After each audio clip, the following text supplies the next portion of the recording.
Hey everybody, ScoopTalk here.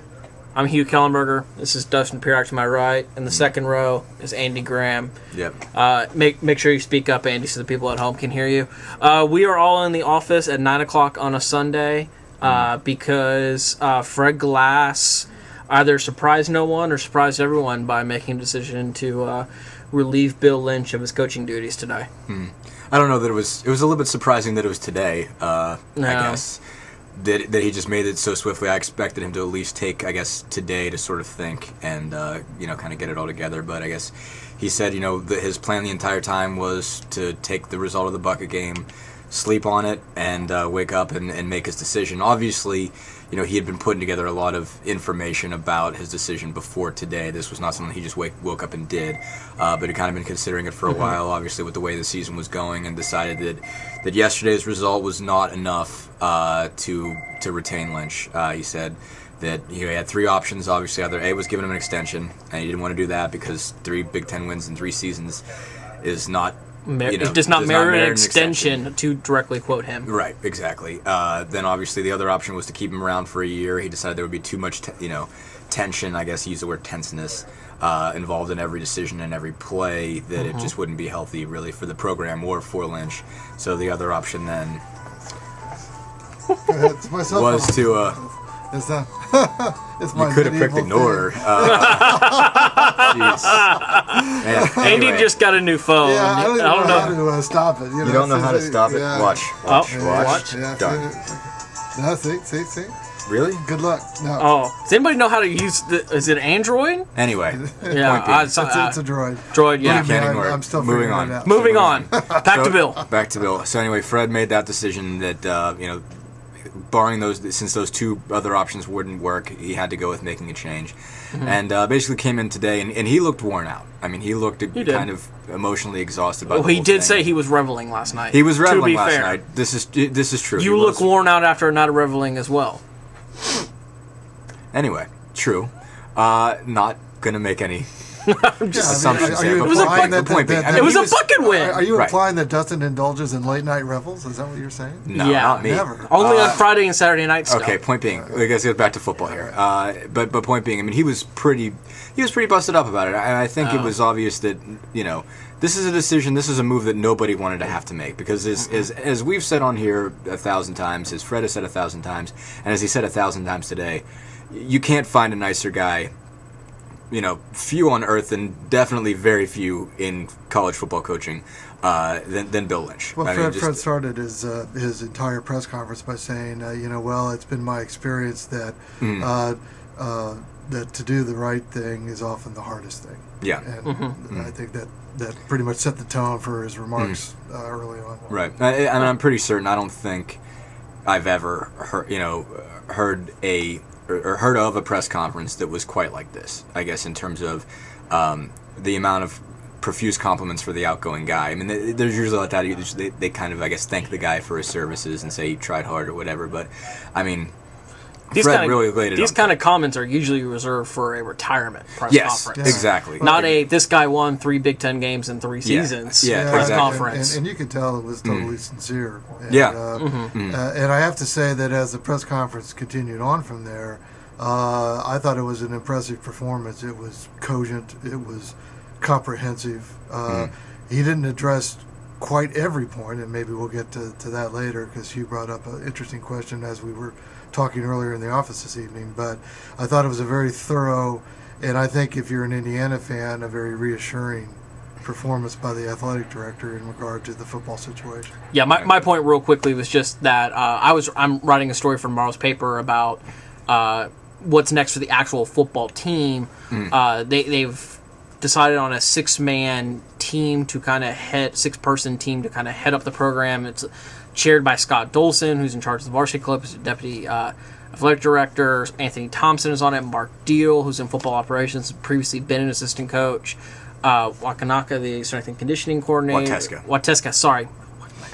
I don't know. Okay. Wateska, strength and conditioning coordinator, and a couple of other administrative folks are also on it. So they did that, but then Fred said that the 9 assistant coaches have also been let go, but then he's meeting with them tomorrow, and he says evolution.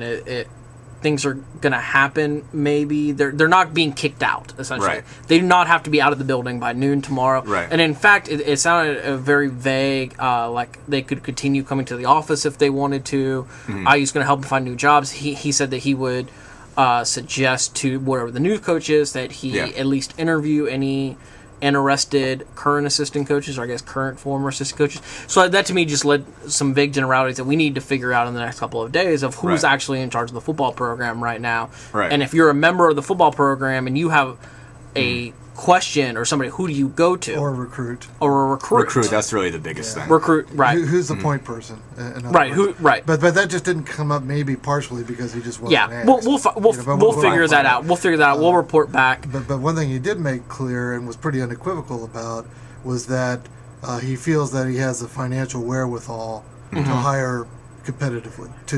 And I mean that amongst Big Ten peers and beyond. Right.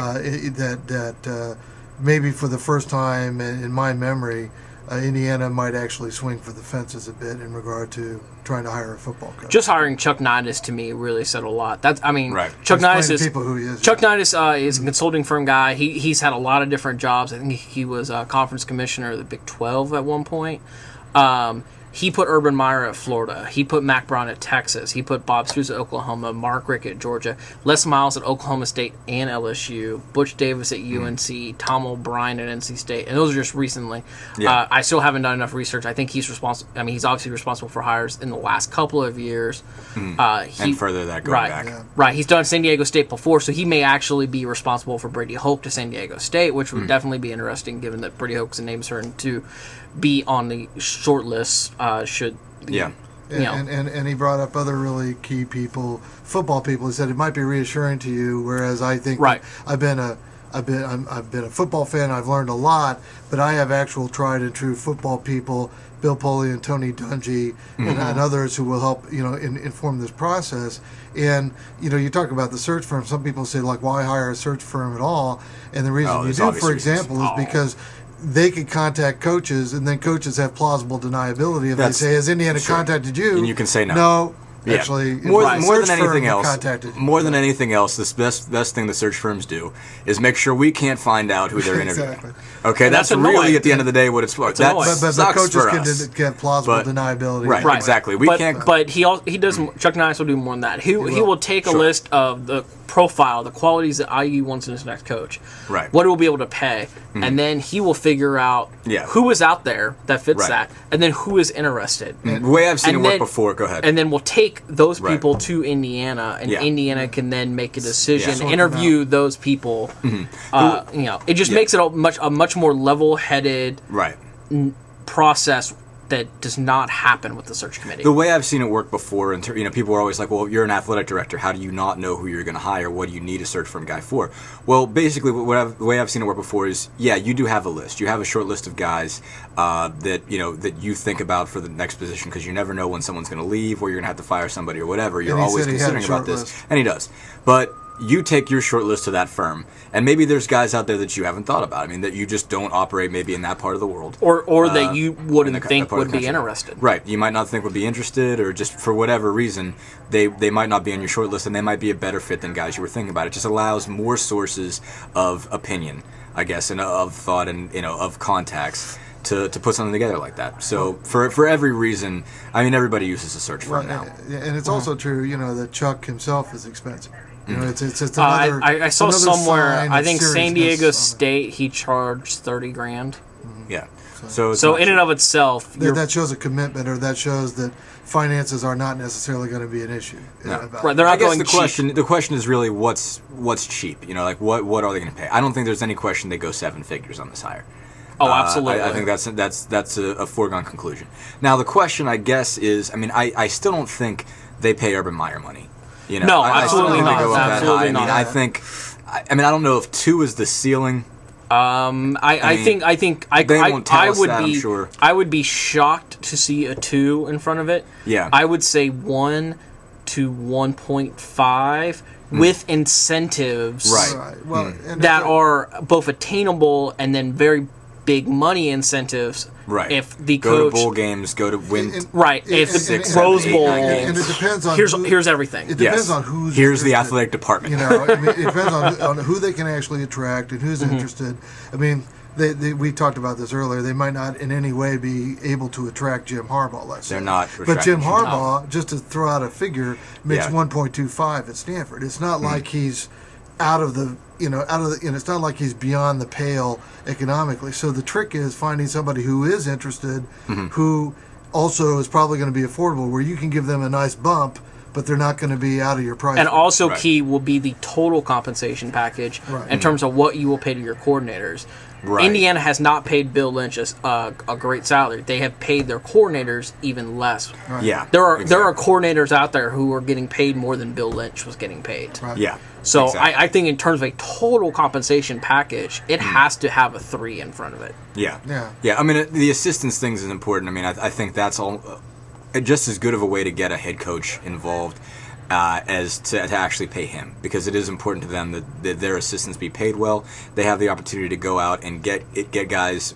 Basically, if they're bringing their own staff with them from their previous place, they want to be able to pay those guys well and give them a reason to leave. And when I asked Fred Glass that very question, I tried to couch it in those terms. I said, do you have the wherewithal to pay to elevate football to the level of the men's basketball staff, and in terms of assistants, maybe beyond, because football coordinators have there's more of them. Have additional responsibilities for one thing, and he said, I agree with that notion. So clearly he understands that and intends to follow through on that. Guys, we should finish up. Real quickly, we'll go around. Who is Indiana's next head football coach? Dustin? They're going to go Brady Hoke first. Brady Hoke? I don't know if he takes the job, but right now, I mean, I'd like to put together a longer list, because I think I'm sure there's coordinators out there I haven't thought about, but I mean, I think he's got to be target number 1 in terms of a realistic one. I'm not going to name a name, partially because I haven't sussed through it in my own mind enough. But I think a prominent Big Ten coordinator is a possibility here as well. Paul Chryst from Wisconsin. There's some really good Don people Treadwell out there. from Michigan State. Yep, there you just named a couple of them, and I think that's a possibility. They might swing for more of a grand slam than that, though, and that's really going to be interesting. Harbaugh? No. I think the call is made. I think the call is made. That overture has to be made. I think, I agree. right, and I think Fred. I asked Fred. Fred said, "Seriously, any more questions?" Basically, this is the last time I'm going to talk to you people until we're talking about a new football coach. And so I said, well, because he had mentioned Tom Crean's experience with football, and I said, well, you talked about the Harbaughs, and he basically dodged around and saying, I didn't want to put Tom in that situation. But the call is going to be made. Yeah. I think Jim's going to respectfully decline and say, look, NFL, I want an NFL job. I want to coach Michigan. I love my brother, but those kind of places are going to pay me so much I can afford to have a private plane just for Joni to go back and forth. Yeah, well, he'll be fine there.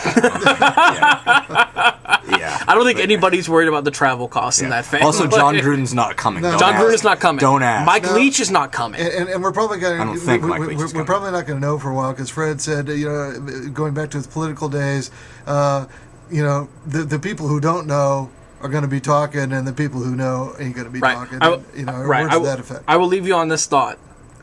Fred Glass is a man who loves his toys. We just talked about Mike Leach. Fred Glass is a man who loves his toys. We're not going to go here, are we? And if you hire Mike Leach, you get to build a pirate ship. I knew he was going to go there. And what little boy does not love a pirate ship? Can you imagine a pirate ship right next to Knothole Park? End this now. Yeah, he's probably going to right next to Knothole Park. A pirate ship. No, but he needs to go to the Tampa Bay Bucks. They already have a pirate